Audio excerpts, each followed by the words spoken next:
बिस्मिल्लाहिर्रहमानिर्रहीम। ये gym management system है, इसको लॉगिन कर लेते हैं। लॉगिन करने के बाद सबसे पहले हम वो सर्विसेज ऐड करेंगे जो कि हम अपने जिम के अंदर ऑफ़र करते हैं।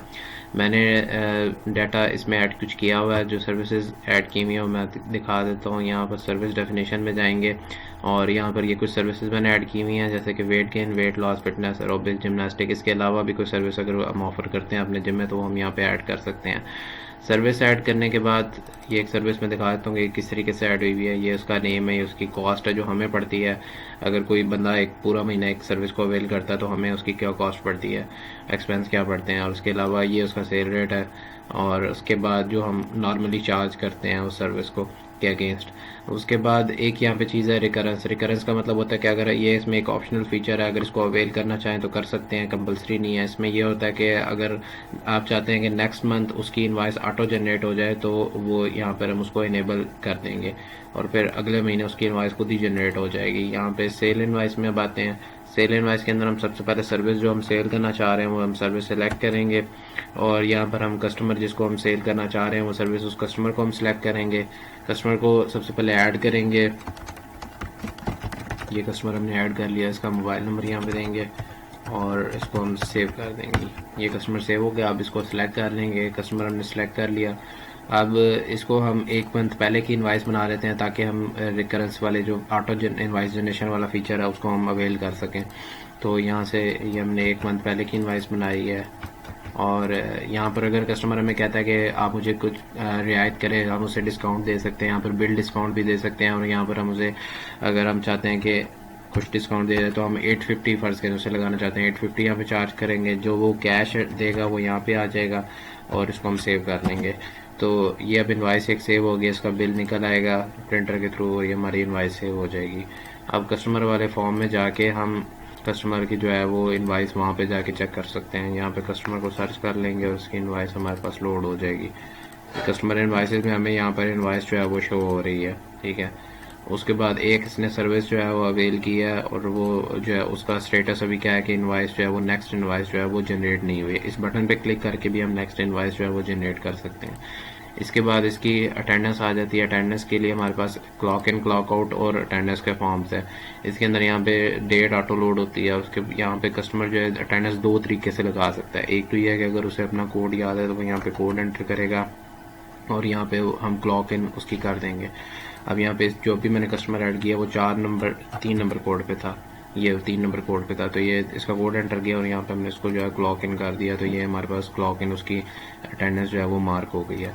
अगर हम सेकंड वे जो है अटेंडेंस लगाने का वो ये है कि हम इसके अंदर उसके अंदर डिजिटल पर्सोना की डिवाइस मिलती है फिंगरप्रिंट की। अगर हम उसको यूज़ करें तो हम उसको यूज़ करते हुए भी इसके अंदर अटेंडेंस लगा सकते हैं। फिंगरप्रिंट के थ्रू भी अटेंडेंस लगा सकते हैं। यहाँ पर हम इसको जो है वो क्लॉक आउट का फॉर्म ओपन कर लेते हैं। यहाँ पर हम इसको जो है वो क्लॉक आउट कर लेते हैं। अब ये इसकी क्लॉक इन और क्लॉक आउट दोनों की अटेंडेंस जो है वो मार्क हो गई है। और उसके बाद अब हम इसकी जो है वो रिपोर्ट देखना चाहते हैं तो यहाँ पर अटेंडेंस की रिपोर्ट आ जाएगी।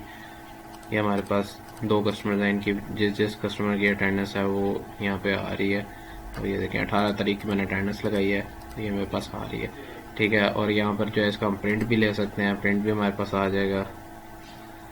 ये यहाँ पे प्रिंट आ गया हमारे पास इसका और ये कस्टमर वाइज प्रिंट है, डेट वाइज प्रिंट है।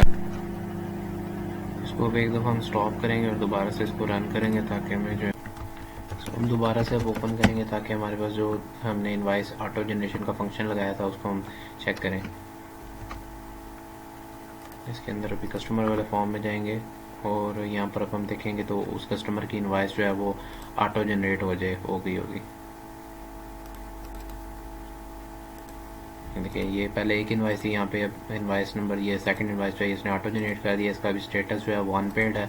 जब वो हमें पैसे पे कर देगा तो हम इनवाइस में जाके उससे रिसीविंग ले लेंगे और हमारा जो इसका भी स्टेटस है वो पेड हो जाएगा। यहाँ पर भी सर्विस जो है वो सेकंड जनरेट होगी और अगर हम इससे भी अगली इनवाइस हम जनरेट करना चाहें तो वो हम यहाँ से जनरेट कर सकते हैं। इसके अलावा हम इसके अंदर जो है वो अपने जो प्रोडक्ट्स हैं उनको भी सेल कर सकते हैं। जैसे कि जिम के अंदर हमने मैस गेनर्स और प्रोटीन वगैरह इस तरह की चीज़ें रखी होती हैं, कोई तो इक्विपमेंट्स रखी होती हैं, हम उनको भी सेल कर सकते हैं। उसको सेल करने के लिए हम यहाँ पे प्रोडक्ट सेलेक्ट कर लेंगे यहाँ पे हम अगर जो सी प्रोडक्ट सेलेक्ट करना चाहते हैं, रशियन भी अभी मैंने सेलेक्ट किया है, तो ये यहाँ पे इसको मैं सेल कर लूँगा, जितने का यहाँ पे सेल करना चाहता हूँ वो सेल करूँगा, तो इसकी भी जो इनवाइस है वो जनरेट हो जाएगी। और इसके अंदर हम एसएमएस वाला फीचर यूज़ कर सकते हैं, जिसके अंदर हम जो कस्टमर है उसको जब उसकी इनवाइस नेक्स्ट उसकी डेट आएगी तो उसको मैसेज चला जाएगा कि आपकी जो है इनवाइस जनरेट हो चुकी है, तो आप अपनी जो है वो पेमेंट जमा करवा दें। तो इस तरीके से हम एसएमएस वाला फीचर भी यूज़ कर सकते हैं अलर्ट के लिए। इसके अलावा हम स्टॉक अपना मैनेज कर सकते हैं, इक्विपमेंट्स का और मैथ स्कैनर्स का, प्रोटीन का स्टॉक मैनेज कर सकते हैं। उसके अलावा हम जितनी भी सर्विसेज हैं उनको सेल करके उनकी इनवाइस जनरेट कर सकते हैं।